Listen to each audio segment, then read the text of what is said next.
कोई भी इंसान उस मुखिया पे क्यों भरोसा करेगा जो हर बार पलटी मारेगा।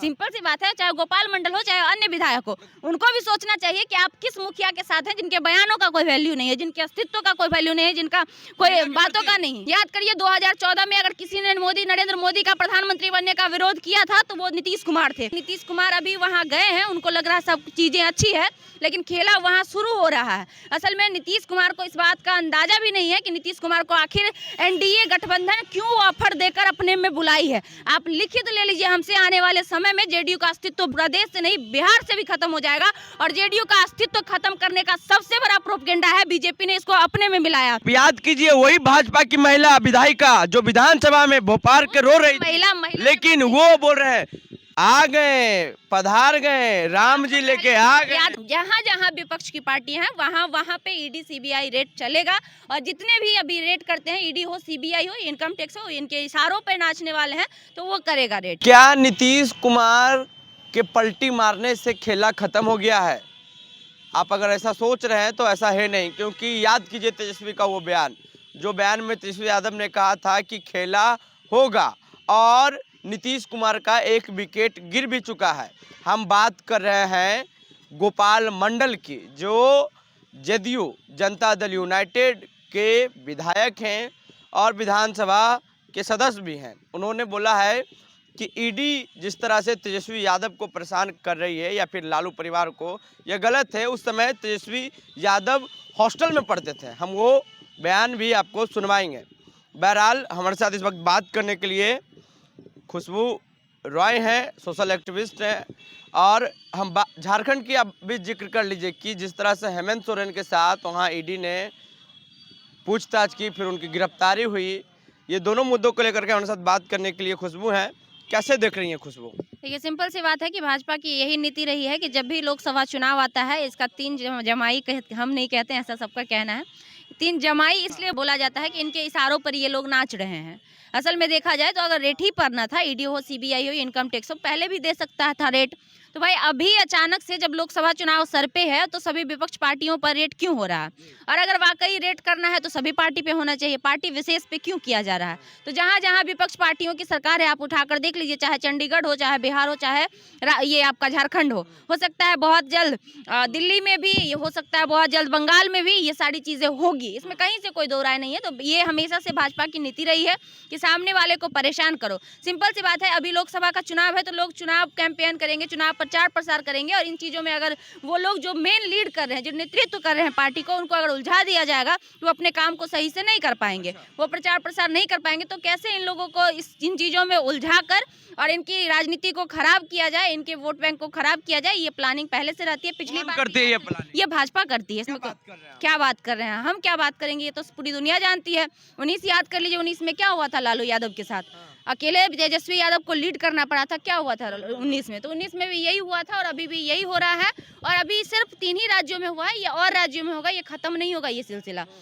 जहाँ जहाँ विपक्ष की पार्टी है वहाँ वहाँ पे ईडी सीबीआई रेड चलेगा, और जितने भी अभी रेड करते हैं, ईडी हो सीबीआई हो इनकम टैक्स हो, इनके इशारों पे नाचने वाले हैं तो वो करेगा रेड यहाँ पे। बिहार में खेला होने का संभावना आपको और भी लगता है या फिर खेला समाप्त? खेला होने के संभावना से सब लोग समझ रहे हैं कि तेजस्वी यादव ने जो बयान दिया है कि खेला अभी बाकी है, तो लोगों को लग रहा है कि खेला का मतलब है कि उनके विधायकों को तोड़कर अपने में मिलाना, लेकिन असल में उनका ये मीनिंग नहीं था। उनका मीनिंग ये था कि नीतीश कुमार अभी वहाँ गए हैं, उनको लग रहा है सब चीजें अच्छी है, लेकिन खेला वहाँ शुरू हो रहा है। असल में नीतीश कुमार को इस बात का अंदाजा भी नहीं है कि नीतीश कुमार को आखिर एनडीए गठबंधन क्यों ऑफर देकर अपने में बुलाई है। आप लिखित ले लीजिए, हमसे आने वाले समय में जेडीयू का अस्तित्व बिहार से नहीं पूरा देश से नहीं बिहार से भी खत्म हो जाएगा, और जेडीयू का अस्तित्व खत्म करने का सबसे बड़ा प्रोपेगेंडा है बीजेपी ने इसको अपने में मिलाया। आप एक बात याद करिए कि बीजेपी किसकी हुई है बिहार में, इससे पहले भी कई छोटी छोटी पार्टियों को अपने में मिला के उनके विधायकों को तोड़ के उनको किस कगार पे यही बीजेपी लाने वाला है। मुकेश सहनी का हाल आप देखे हैं अपने वीआईपी पार्टी का, वो भी छोड़ दीजिए। वहाँ पे जो स्वराज थे, क्या मध्य प्रदेश में, सॉरी हाँ मध्य प्रदेश में जो इनके मुख्यमंत्री थे, तो आरजेडी भी करते हैं। क्या आरजेडी करती है? एआईएमआईएम के 5 विधायक को अपने में शामिल कर लिया। तो देखिए आरजेडी पार्टी करती है, उसको उसके साथ उस तरह की नहीं है कि करके उसको भगा दिए, उसका ले लिए, वो अपनी सहमति से आता। अभी भी एक जो एआईएम का एक जो कैंडिडेट है वो अपनी सहमति से आ रहा है, लेकिन बिल्कुल महागठबंधन में बिल्कुल आने के लिए वो तो तैयार है कि अगर बात होती है चलती है तो वो अभी खेला रुका नहीं है। हम आप सुन ही नहीं रहे, हम उस खेला की बात ही नहीं कर रहे हैं। असली खेला तो भाजपा करने वाले हैं। और खेला की शुरुआत इसलिए हो रही है कि नीतीश कुमार, अगर भारत में अगर हम बात कर ले तो अभी जो इंडिया गठबंधन जो बना था उसका नेतृत्व कौन कर रहा था? नीतीश कुमार जी कर रहे थे। और सिंपल सी बात है, जो इंसान जो भाजपा के नेता किसी को नहीं छोड़ा है वो अपने विरोधी को कभी छोड़ेगा। और आज के डेट में सबसे बड़ा अगर विरोधी मोदी का कोई थे तो वो नीतीश कुमार थे। याद करिए 2014 में अगर किसी ने नरेंद्र मोदी का प्रधानमंत्री बनने का विरोध किया था तो वो नीतीश कुमार थे। और इनफैक्ट अभी भी इंडिया गठबंधन का नेतृत्व करने वाला कोई चेहरा था तो वो नीतीश कुमार थे। लेकिन वहाँ असहज महसूस कर रहे थे। कहाँ सहज महसूस नहीं कर रहे थे इंडिया में। हाँ सुनिए, उनका कल का बयान याद कीजिए। उन्होंने कहा है कि मेरा मन में इंडिया अलायंस का जो नाम पड़ा इंडिया, ये है ही नहीं था, दूसरा नाम था। तो कहाँ वो सहज महसूस करते हैं भाजपा में? कहाँ? तो काहे आए थे यहाँ? तो क्या करने आए थे? 2 साल भर पहले यहाँ क्या करने आए थे?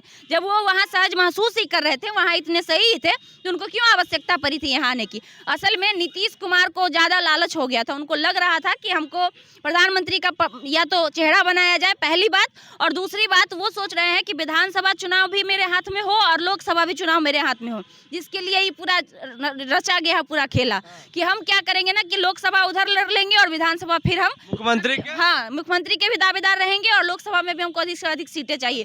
लेकिन नीतीश कुमार का ये प्रोपेगेंडा अब नहीं चलने वाला है। क्रेडिट ले रहे हैं तेजस्वी यादव, काम हम किए, तेजस्वी यादव कैसे क्रेडिट ले लेगा? देखिए, ये बच्चा भी बोल रहे हैं, ये हम नहीं, पूरे बिहार की जनता जानती है कि अगर आपको वाकई बिहार में बदलाव करना होता, अगर वाकई बिहार में विकास करना होता तो 17 साल आप थे एनडीए के साथ। 17 साल बनाम 17 महीना, तो सही तो कह रहे हैं, इसमें गलत क्या है? सही कह रहे हैं, बिल्कुल सही कह रहे हैं। जो 17 सालों में नहीं कर पाई एनडीए के साथ नीतीश कुमार नहीं कर पाए, वो 17 महीने में कर लिए। और ये पूरी बिहार जानती है, छुपा किससे? बिहार ही नहीं, इतिहास में ये दर्ज हो गया बिहार का कि 1 साल में सबसे अधिक रोजगार देने वाला राज्य बिहार बन गया। ये तो रजिस्टर हो गया। अच्छा, ये क्रेडिट कहाँ ले रहे हैं तेजस्वी यादव, जब नीतीश कुमार 4 लाख रोजगार दे दिए, 7 निश्चय योजना के तहत पूरे बिहार में काम? क्रेडिट उनको जनता दे रही है। इससे पहले जब वो नीतीश कुमार जी के साथ थे तो वो हमेशा कहते थे कि इनके साथ हमारी जो मौजूदा सरकार है वो काम कर रही है और हम लोग मिलकर लोगों को नौकरियां दे रहे हैं। लेकिन कहीं ना कहीं ये पूरा क्रेडिट और श्रेय जनता उनको दे रही है, और सही दे रही है। इसलिए सही दे रही है क्योंकि सिंपल सी बात है कि जब आप 15 साल उधर रहे तब आप वो नहीं कर पाए बिहार में, जब 17 महीने इनके साथ रहकर किए। और ये वादा 10 लाख नौकरी देने का नीतीश कुमार जी का नहीं था, ये वादा तेजस्वी यादव का था कि अगर हम सरकार में आते हैं तो हम 10 लाख नौकरियां बिहार को देंगे। याद करिए, नीतीश कुमार ने अट्ठास किया था, नीतीश कुमार ने अट्ठास किया था कि कुछ भी बोल देता है, पैसा कहाँ है, कहाँ से सैलरी देगा? तो फिर 1 साल में कैसे पॉसिबल हो गया? इसका सच्चाई ये है कि 1 साल नहीं, पूरे हर साल इतनी वैकेंसियां बिहार में आ सकती है। और इन सारा का अगर घोटाला किसी ने किया है तो वो भाजपा और जेडीयू ने मिलकर किया है और बिहार की जनता को बड़गलाया है। और सवाल कर रहे हैं जो भी लोग हैं, वो लोग कर रहे हैं ना कि ईडी और सीडी के डर से, सीबीआई के डर से नीतीश कुमार गए हैं, ये भी चर्चा है। नहीं, नीतीश कुमार जी देखिए सत्तापोश हो गए हैं। सत्तापोश करने का मतलब सत्ता की लालच उनमें प्रकाष्ठा पे आ गई है। जो इंसान एक बार सत्ता के सुख भोग लेता है ना, वो सत्ता आसानी से नहीं छोड़ता है। ऑपरेशन ललन सिंह और गोपाल मंडल, ये दोनों काफी चर्चे में हैं। लोग कह रहे हैं कि तेजस्वी यादव की 1 जीत हुई है और 1 हार नीतीश कुमार की हो गई। तेजस्वी यादव की जीत 1 नहीं 10 जीत होगी। जिस प्रकार से जब जिस इंसान की विश्वसनीयता नहीं रह जाती है, जिस इंसान का जमीर मर जाता है, जो इंसान अपने बातों पे कायम नहीं रहता है, उससे लोग ऐसे ही गोपाल मंडल के बयान को आप कैसे देंगे? सही है भाई, कोई भी इंसान उस मुखिया पे क्यों भरोसा करेगा जो हर बार पलटी मारेगा? सिंपल सी बात है, चाहे गोपाल मंडल हो चाहे अन्य विधायक हो, उनको भी सोचना चाहिए कि आप किस मुखिया के साथ हैं जिनके बयानों का कोई वैल्यू नहीं है, जिनके अस्तित्व का कोई वैल्यू नहीं है, जिनका कोई बातों का नहीं, महिला के प्रति नहीं। महिला के प्रति तो खैर जो भी बिहार में बदलाव आया है, क्रांति आया है, वो नीतीश कुमार की देन है। नीतीश कुमार का याद कीजिए, आप याद कीजिए, वही भाजपा की महिला विधायिका जो विधानसभा में भोपाल के रो रही थी, लेकिन वो बोल रहे हैं आ गए, पधार गए, राम जी लेके आ गए। याद करिए, हमने आपको उस समय क्या कहा था? ये सब नौटंकीबाज है। याद है आपको? आप ही के इंटरव्यू में हमने कहा था कि जो भोकार पार के जो महिलाएं रो रही है, जिसका आंसू मणिपुर वाला में सूख गया था, जो चिल्ला रही है, आज वही महिला कर रही है ना वेलकम। वही कौन देवी थी? भगीरथी देवी। वही वेलकम कर रही है ना। तो ये तो हम आपको पहले ही बोले थे कि भाजपा में जितने लोग हैं सारे के सारे नौटंकी बाज भरे पड़े हैं। हाँ। और नौटंकी बाज जो इंसान है वो तो कुछ भी कर सकता है। कल रो रही थी, आज हंस के वेलकम कर रही। तो नौटंकी बाज का काम है नौटंकी करना। भाजपा की जो महिला नेत्री वो नौटंकीबाज है। महिला नेत्री नहीं, भाजपा में मैक्सिमम लोग नौटंकीबाज है, महिला नेत्री ही नहीं। तो मोदी मतलब मोदी भी है। वो तो सबसे बड़े हैं। कैसे? इतना झूठ कोई इंसान बोलेगा तो उसको आप क्या मानिएगा? इतना झूठ अगर कोई बोल दे तो उसको आप क्या मानिएगा? जो अपने बातें पे नहीं रहे उसको आप क्या मानिएगा? ये ऑपरेशन ललन सिंह क्या है? ऑपरेशन ललन सिंह कुछ नहीं है। ललन सिंह देखिए, ललन सिंह का विचारधारा हमेशा से समाजवादी रहा है और वो हमेशा से चाहते हैं कि समाजवादी विचारधारा से हमारा बिहार का विकास हो। और सिंपल सी बात है, मेरा समाजवादी विचारधारा, 1 मिनट के लिए एग्जाम्पल हम आपको दे रहे हैं। तो हम अगर कुछ भी बोलेंगे तो लोगों को लगेगा कि हम कांग्रेसी हैं, हम कुछ भी बोलेंगे तो लोगों को लगेगा कि हम आरजेडीएन हैं, लोगों को लगेगा कि हम समाजवादी पार्टी से हैं। लेकिन सच्चाई ये नहीं है। असल में समाजवादी पार्टी, असल में कांग्रेस और असल में आरजेडी समाजवादी विचारधारा को फॉलो करती है और हमारा विचारधारा उनसे मिलता है, चाहे लोगों को कुछ भी लगे। और हमेशा हम बहुजन का आवाज बनते हैं तो वो लोगों को लगे। मनुवादी विचारधारा किसका है? मनुवादी किसका है वो आप भी जानते हैं, पूरी जनता जानती है। आप जो भी देश को लूट के खुद राजा बन गया, पूरा देश को फकीर बना दिया, बैठे हुए सत्ता में बरकरार हैं, वही हैं। चलिए, तो खेला होगा, खेला होगा। खेला तो बिल्कुल होगा। सुनिए, तेजस्वी जो है जनता के दिल पे आज राज कर रहे हैं और आने वाले समय में नीतीश कुमार का कोई अस्तित्व नहीं रहेगा। और इसी को समझिए या इसको खेला समझिए, चाहे आने वाले समय में बीजेपी जेडीयू को खा जाएगी, उस खेला को समझिए खेला तो होगा। चलिए, तो ये खुशबू रॉय हैं और ये सोशल एक्टिविस्ट हैं और इनका आकलन है कि खेला अभी होना है। लेकिन कल गोपाल मंडल की जिस तरह से वीडियो वायरल हो रहा था, आपने हमारे चैनल में देखा होगा कि गोपाल मंडल ने एक इंटरव्यू के दौरान कहा है कि तेजस्वी यादव को परेशान किया जा रहा है और ईडी सीबीआई का जो मामला है, लैंड फॉर जॉब का जो मामला है, इसमें तेजस्वी यादव निर्दोष हैं। बच्चा था उस समय, तो वो कैसे लैंड फॉर जॉब मामले में इन्वॉल्व होगा। और कुछ दिन पहले एक और बयान दिए थे गोपाल मंडल कि अगर नीतीश कुमार फिर से जाते हैं भाजपा के साथ तो हम उनके साथ नहीं जाएंगे। तो क्या आपका कहना है हमारी बातचीत में, वो नीचे कमेंट बॉक्स में दें। फेसबुक पे देख रहे हैं वीडियो को शेयर कर लें, यूट्यूब पे देख रहे हैं चैनल को सब्सक्राइब कर लें। धन्यवाद।